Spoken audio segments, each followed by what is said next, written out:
अस्सलाम वालेकुम dear student. ये दिस इज चैप्टर नंबर 2, जो कि लास्ट टाइम जो हम आपको लेक्चर दे रहे थे, but due to some technical fault ये नहीं हो सका था और ये अधूरा रह गया था। तो now I will try to make it quick as possible and I think it will be ended within 30 to 35 minutes. तो हम थोड़ा सा इसको क्विक चलने की कोशिश करेंगे। This is actually chapter number 2 of your basic text book of Gregory Mendeleev, Principle of Microeconomics, Thinking Like an Economist. This is actually this chapter will actually discuss this basic principle on the basis of which an economist present the solution of the issues.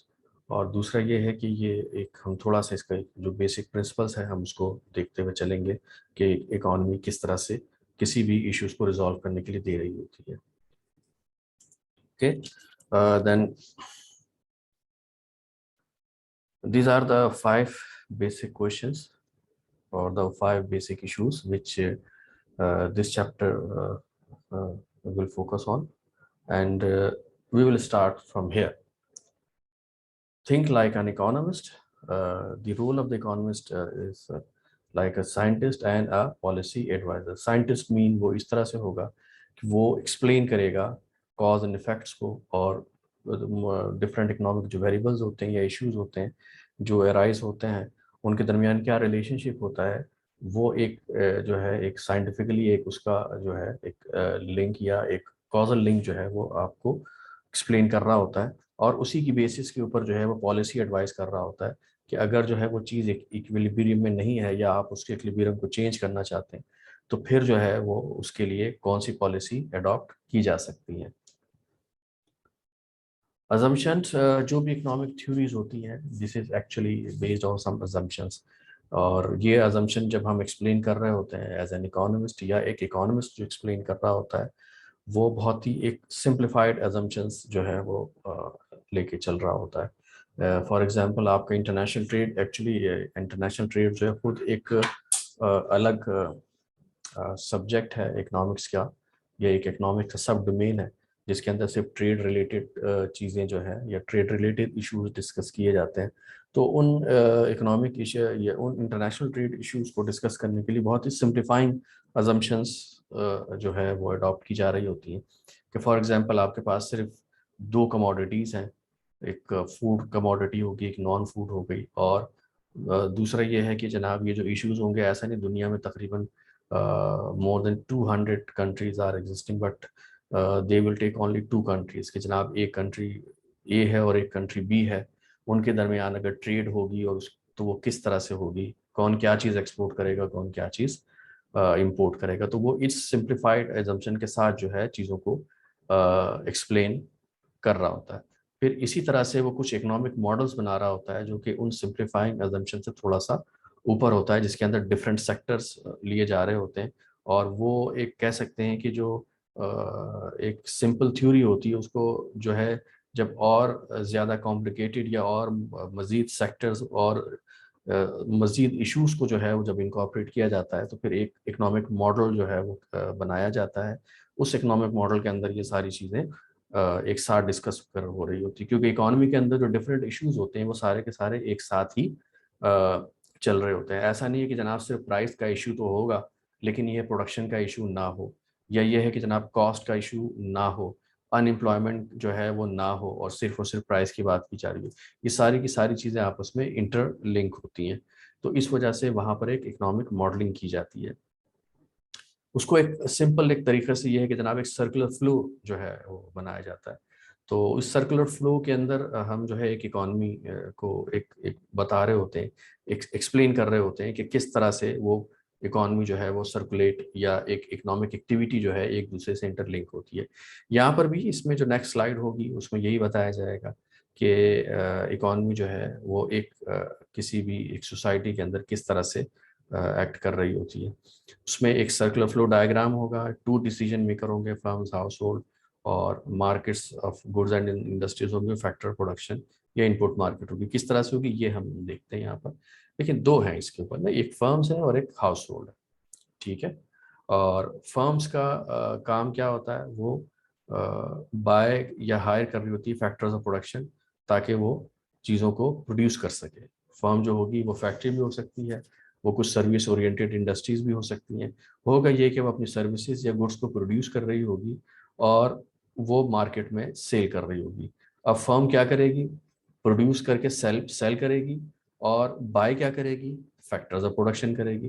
या for example अगर उसको जैसे मैं ये कह रहा हूँ कि वो एक जो है प्लास्टिक की चेयर्स बनाती है, तो फिर वो उसको क्या बायर करेगी, जाहिर बात है उसको मशीनरी बाय करनी पड़ेगी, उसको जो है मैन पावर जो है वो जो मजदूर हैं या फिर उसके अलावा जो स्किल्ड मैन पावर है उसको हायर करना पड़ेगा, उसको जो है जिसको हम कहते हैं कि एक रनिंग फाइनेंसिस के लिए जो है पैसे चाहिए होंगे, उसको जो है एक जगह चाहिए होगी।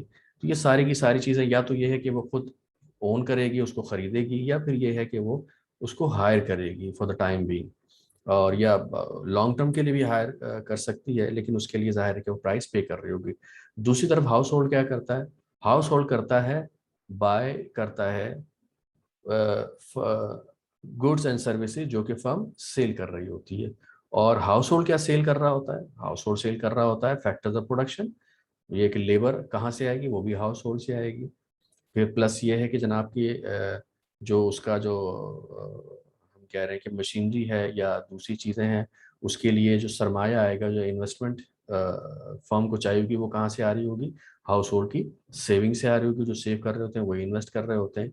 इसी तरह से जो एक लैंड चाहिए होती है, लैंड को भी हम यही अज्यूम करते हैं कि वो हाउस होल्ड के पास है और वो किराए पर लोगों को जगह दे रही होती है।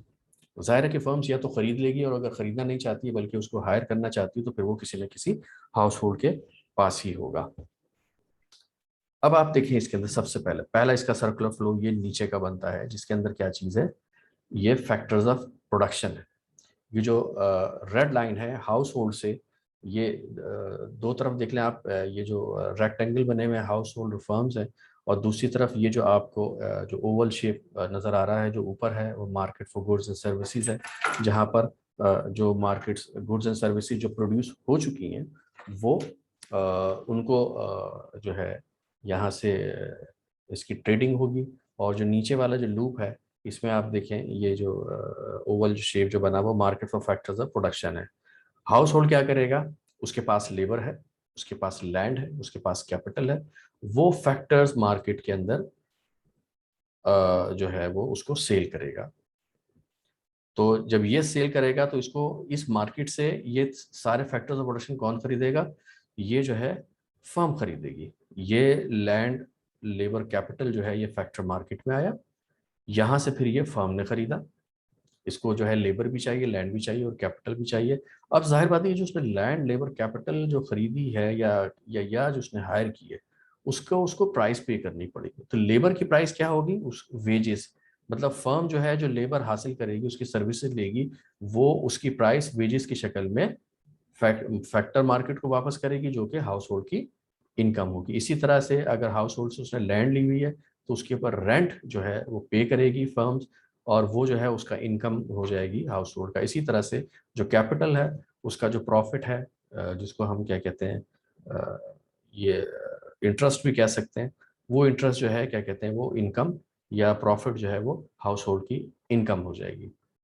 अब ये है कि जनाब इस तमाम चीज़ के बाद होगा क्या कि हाउस होल्ड के पास इनकम आ गई, इसके पास जो है यहाँ पर चीज़ प्रोड्यूस होंगी। ये प्रोड्यूस करके कहाँ भेजेगा, ये गुड्स एंड सर्विसेज प्रोड्यूस होकर गुड्स मार्केट में बेचेगा, जो ये यहाँ पर आ जाएगी। ये जो गुड्स मार्केट में चीज़ बेचेगा तो जाहिर बात है कि वो जब यहाँ पे चीज़ सेल आउट होगी तो उसके प्राइस उसको जाहिर बात है फर्म के पास वापस आएंगी। ये जो फर्म के पास वापस आएगी ये क्या कहलाएगा, फर्म का रेवेन्यू कहलाएगा। अच्छा, अब ये रेवेन्यू कैसे जनरेट होता है, असल में एक्चुअली हो क्या रहा है कि हाउस होल्ड के पास जो इनकम आई है, हाउस होल्ड ने वो गुड्स एंड सर्विसेज परचेज की मार्केट से, तो एक तरह से उसकी जो है ये हाउस होल्ड की स्पेंडिंग हो गई। ये जो स्पेंडिंग हाउस होल्ड की जो गई है यहाँ पर, ये फर्म की या बिजनेस सेक्टर का रेवेन्यू हो गया है। तो ये इस तरह से एक पूरा जो है एक साइकिल है जो कि ये कंप्लीट होता रहता है इस तरह से। ये साल भर में अगर हम कहते हैं कि हमारी एक साल की जो इनकम है वो जीडीपी कहला रही थी, ग्रॉस डोमेस्टिक प्रोडक्ट, जो कि आप मैक्रो इकोनॉमिक्स वगैरह में पढ़ेंगे, तो उसके अंदर एक साल के अंदर कितना साइकिल जो ये चलेगा, ये उसकी वेलोसिटी कहला रही होगी, ये भी आप जो है जब मैक्रो इकोनॉमिक्स पढ़ेंगे तो उसके अंदर आएगा। लेकिन बहरहाल ये एक बहुत ही सिंपल तरीके से बताने की कोशिश की गई है कि जनाब ये किस तरह से होते हैं। लेकिन जाहिर बात है कि सर्कुलर फ्लो इतना सिंपल नहीं होगा। इसके अंदर जो है आपके बहुत सारे बिजनेस सेक्टर नहीं है, इसके अंदर इंटरनेशनल ट्रेड नहीं है, इसके अंदर फाइनेंशियल सेक्टर अभी उन्होंने नहीं दिखाया है कि फाइनेंशियल सेक्टर भी होगा। सर्विसेज सेक्टर के अलग जो है उसके डायमेंशन होते हैं। फर्म्स का जो मतलब फर्म्स के भी हम उसको 3-4 उसके पार्ट कर सकते हैं कि कुछ जो होंगी वो प्रोडक्शन में होंगी, कुछ सर्विसेज के अंदर होंगी, और फिर इस तरह से मुख्तलिफ। फिर इसके अंदर इसके अलावा गवर्नमेंट इसके अंदर इन्वॉल्व होती है, गवर्नमेंट की पॉलिसीज आती हैं, गवर्नमेंट टैक्स लगाती है, फिर वो टैक्स किस तरह से जो है डिस्ट्रीब्यूट होता है, ये भी सारी बात है कि सारे के सारे सर्कुलर फ्लो में आता जाएगा। तो हम इसको ये बहुत ही सिंपल, इट्स मोस्ट सिंपल जो है सर्कुलर फ्लो है कि जहाँ पर सिर्फ दो ही हैं, हाउस होल्ड है और फर्म्स है। उसके बाद आता है production possibility frontier. This is actually graph which is a combination of output at the economy that possibly be produced। कि जनाब के उसमें जो आपके कुछ assumption होगी कि जनाब के जो resources हैं आपके वो given होते हैं, fixed होते हैं। उसमें फिर यही बात हो जाएगी उसके ऊपर कि जैसे हम यहाँ पर प्रोडक्शन पॉसिबिलिटी कफ के अंदर जो है उन्होंने, जैसे हमने यहाँ पर एग्जांपल में 2 गुड्स हैं, यहाँ पर कंप्यूटर्स एंड वीट है फॉर एग्जांपल, कि यही 2 चीज़ें प्रोड्यूस हो रही हैं इकॉनमी के अंदर। हम जिस इकॉनमी की एक हाइपोथेटिकल बात कर रहे हैं, और रिसोर्सेज जो हैं वो हमारा लेबर ही है, ये सारे का सारा लेबर से ही प्रोड्यूस होगा। असल में लेबर वैल्यू थ्योरी एक होती है जो कि आप बिल्कुल एडवांस इकोनॉमिक्स पढ़ेंगे तो वहाँ पर जाके पढ़ेंगे। तो लेबर जो मेजर्स होगा वो उसके आवर्स में होगा कि फॉर एग्जांपल अगर एक लेबर है और वो 8 घंटे काम करता है तो इट मीन्स के जो रिसोर्सेज है वो 8 घंटे हैं आपके पास। इसी तरह से economy has 50,000 labour hours per month. एक महीने में 50,000 लेबर आवर्स जो है वो आपके अवेलेबल रिसोर्सेज हैं जो कि प्रोडक्शन के लिए यूज हो सकते हैं। इस अजम्पशन के साथ फिर क्या होगा, producing one computer requires 100 hours labour.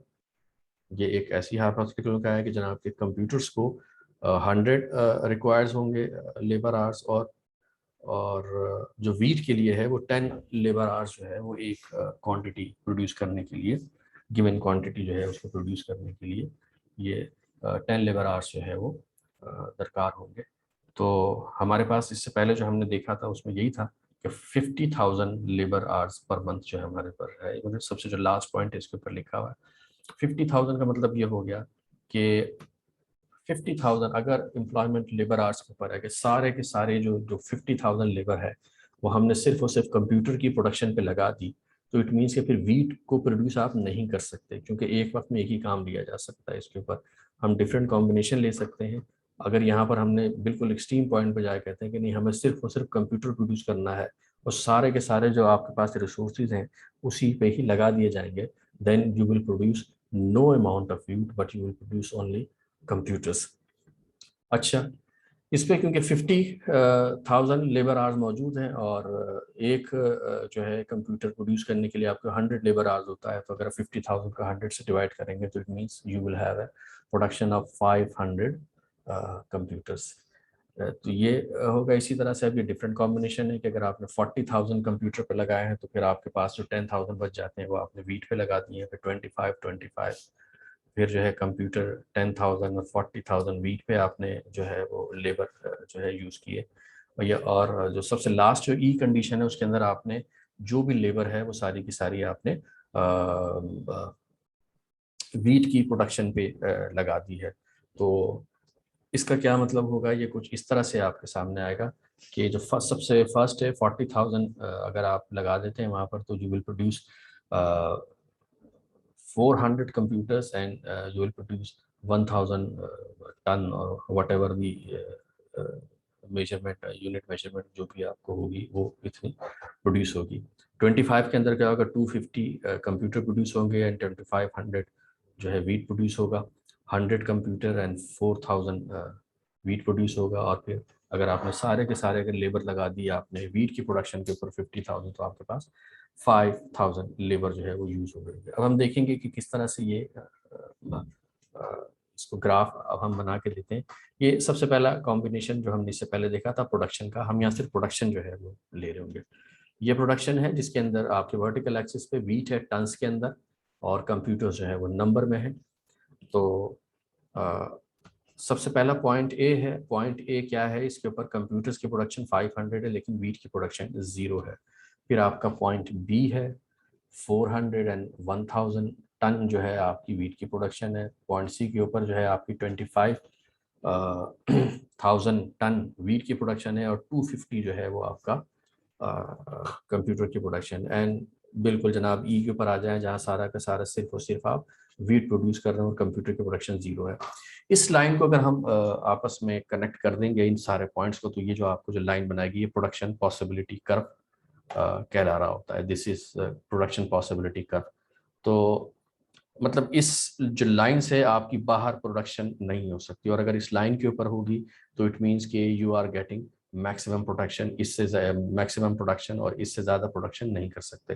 लेकिन अगर लाइन के अंदर होगी it means you are under utilizing your resources. For example जैसे ये वाला पॉइंट है, अगर मैं कहूँ कि जहाँ पर ये मैंने कर्सर रखा हुआ, where we are producing only 100 computers and 2500 tons of wheat.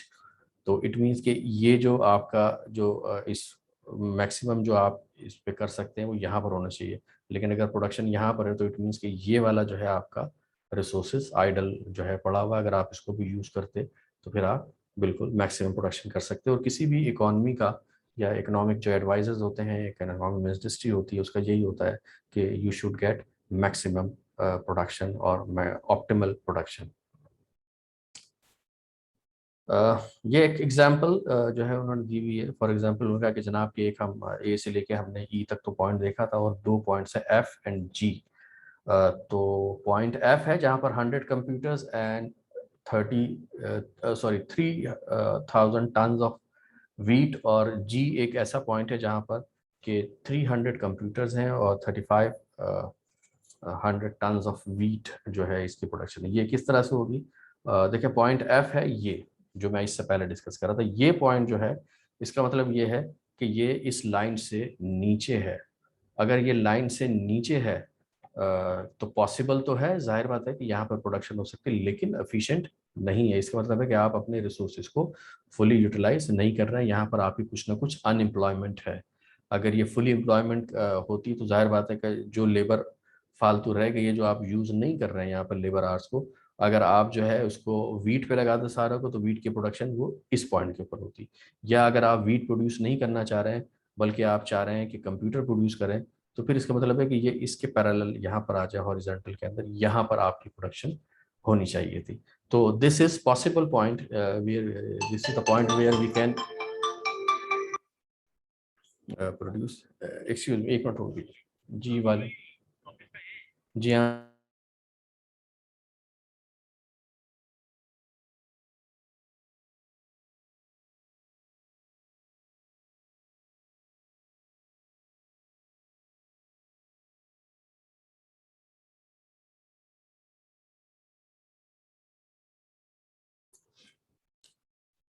Okay जी, this is actually the point.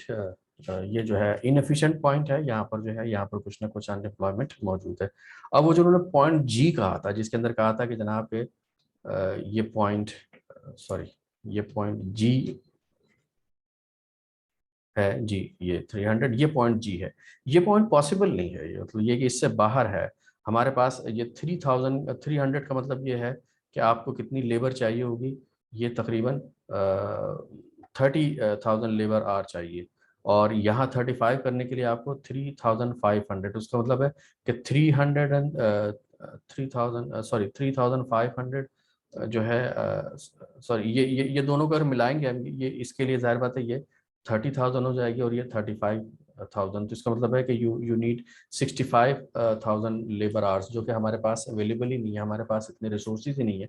हमारे पास तो जो रिसोर्सेज वो हाई 50,000। तो 50,000 से हम जो है इस लाइन से बाहर नहीं जा सकते, सिर्फ इस लाइन के ऊपर ही रह सकते हैं। ओके जी, तो इसमें फिर आप ये समझ लें कि जो मैंने बताया इसके ऊपर दोबारा हम इसके ऊपर जाते हैं कि the points which is beyond this line, it's not possible, it's impossible points. मतलब इस ग्राफ के अंदर the points which are above the production possibility curve is not possible to achieve. तो जाहिर बात है कि ये तो हो ही नहीं सकता। एंड फर्दर अगर आप इसके if you have the production amount along the curve, along this line or any point along this line, then you are in a condition of efficient production कि आप बहुत efficiently उसको produce कर रहे हैं, इसलिए कि you are availing all your resources and getting maximum production. But if the production point is under this line, it means your economy or your planners have not planned the economy very well, and where and you are not employing your resources efficiently. आपका जो है कुछ ना कुछ चीज़ें unemployed रह जा रही हैं, अनएम्प्लॉयमेंट यहाँ पर मौजूद है। तो बस यही है, उसके ऊपर ए से जो ई तक जो पॉइंट है ये सारे के सारे पॉसिबल पॉइंट है, लेकिन वो और एफिशिएंट पॉइंट है। पॉइंट्स अंदर the PPF production possibility curve जो लाइन है, तो वो क्या है कि इनएफिशिएंट पॉइंट है और कुछ ना कुछ वर्कर जो है वो अनएम्प्लॉयड रह गए हैं। और जो points which is above the PPF line, these are impossible points. तो इस तरह के पॉइंट्स या इस तरह की अगर आप एडवाइस दी जा रही है जो कि पॉसिबल ही नहीं है, तो जाहिर बात है कि ये भी एक बेवकूफ़ाना चीज़ है। जैसे हमने एक बात कही थी कि इकॉनमी जो बहुत ज़्यादा जो इसका एक बेसिक अजम्पशन वो रैशनैलिटी भी होता है कि your decision should be rational. ये नहीं हो सकता कि आपके जो रिसोर्सेज जो हैं वो इतने हैं, लेकिन आप जो है उससे कोशिश ये कर रहे हो कि उससे ज़्यादा आप प्रोटेक्शन ले सके, तो जाहिर बात है ये चीज़ मुमकिन नहीं है। अच्छा, moving along the PCF means involve shifting resources from one production to another। जाहिर बात है ये बिल्कुल एक नज़र आ रहा है इसके ऊपर कि हम जो उसमें देख रहे थे कि फॉर एग्जांपल मैं दोबारा जाता हूँ इसके पीछे, कि अगर आप इस पॉइंट से फॉर एग्जांपल इस पॉइंट से इस पॉइंट पर आ रहे हैं, तो क्या कर रहे हैं कि अगर आप यहाँ इस पॉइंट को बढ़ाते जा रहे हैं, प्रोडक्शन अगर कंप्यूटर की बढ़ा रहे हैं, तो it means you have to drop the production of wheat. ठीक है, और तो जाहिर है इसके ऊपर ये होता है कि सोसाइटी पे ट्रेड ऑफ, और ये जो है क्या कहते हैं, जो जिस रेशो से हम जो है एक चीज़ को बढ़ा रहे हैं दूसरी चीज़ को कम कर रहे हैं, तो ये स्लोप कहलाता है पीपीएफ का।